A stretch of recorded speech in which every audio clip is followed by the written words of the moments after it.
রংপুরের গঙ্গাচড়ায় ধর্ম অবমাননার অভিযোগে উত্তেজিত জনতা শনিবার রাত ও রবিবার বিকেলে সনাতন ধর্মাবলম্বীদের 15টি বাড়ি ভাঙচুর করেছিল।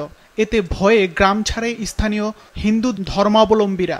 সবাই আকন্ত হসিবে, বুড়িয়া মাটা ছাওয়া ছোট বউ মানুষ সবাই আকন্ত। আমার ক্যাং করি এলা দেখিবে, এই তোমাকে এখন সরাসরি দেখছি কথা কয়েছি, ও কথা আমার থাকি পেয়ে নিবে।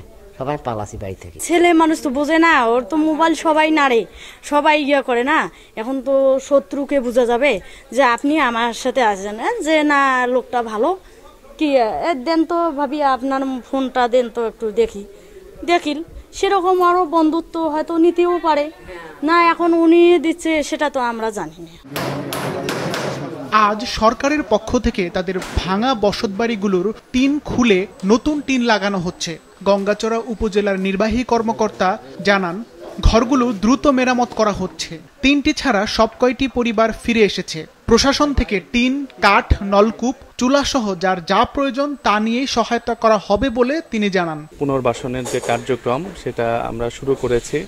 এখানে প্রতিটা ঘরেই আজকে নতুন টিন সহ তাদের দৈনন্দিন প্রয়োজনীয় সকল জিনিসপত্র দেওয়া হচ্ছে, খাদ্যদ্রব্য দেওয়া হয়েছে এবং এর মাধ্যমে আপনারা দেখতে পাচ্ছেন যে প্রতিটা পরিবারই এখানে অবস্থান করছে, তাদের নিজ ঘর গুলো গুছিয়ে নিচ্ছে। প্রতিটা বাড়িতেই মানুষ বসবাস শুরু করেছে এবং তাদের ঘর বাড়ি যেগুলা ঠিক করার বা অন্যান্য যে বিষয় রয়েছে সেগুলা জেলা প্রশাসন এবং উপজেলা প্রশাসনের পক্ষ থেকে সার্বিক সহযোগিতা করা হচ্ছে। পুলিশের একটা বড় টিম এখানে 24 ঘন্টা অবস্থান করছে এবং পরিস্থিতি স্বাভাবিক হওয়া পর্যন্ত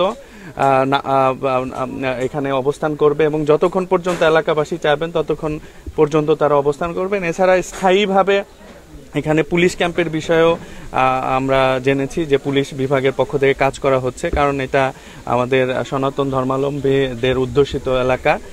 সেই ক্ষেত্রে এলাকার জনগণের সাথে কথা বলে, স্থানীয় যারা জনপ্রতিনিধি সহ সবাই আছে তাদের সাথে কথা বলে সেনাবাহিনী অবস্থান করছে এবং যতদিন পর্যন্ত এটা তাদের প্রয়োজন হয় ততদিন পর্যন্ত এখানে সকল আইন শৃঙ্খলা রক্ষাকারী বাহিনী সহ স্থানীয় প্রশাসন তাদের নিরাপত্তার জন্য কাজ করবে। গঙ্গাচড়া উপজেলার আলদাতপুর গ্রামটি হিন্দু অধ্যুষিত। স্থানীয় থানা সূত্রে জানা যায়, গত শনিবার এই গ্রামের এক কিশোর ফেসবুকে মহানবী হযরত মুহাম্মদ সাল্লাল্লাহু আলাইহি ওয়াসাল্লামকে নিয়ে অবমাননাকর লেখা ও ছবি দিয়েছে এমন অভিযোগ পায় পুলিশ। পরে অভিযোগের সত্যতা পেয়ে তাৎক্ষণিকভাবে তাকে আটক করে শনিবার রাত 8:30টার দিকে থানায় আনা হয়। এরপরেই সেখানে হামলার ঘটনা ঘটে।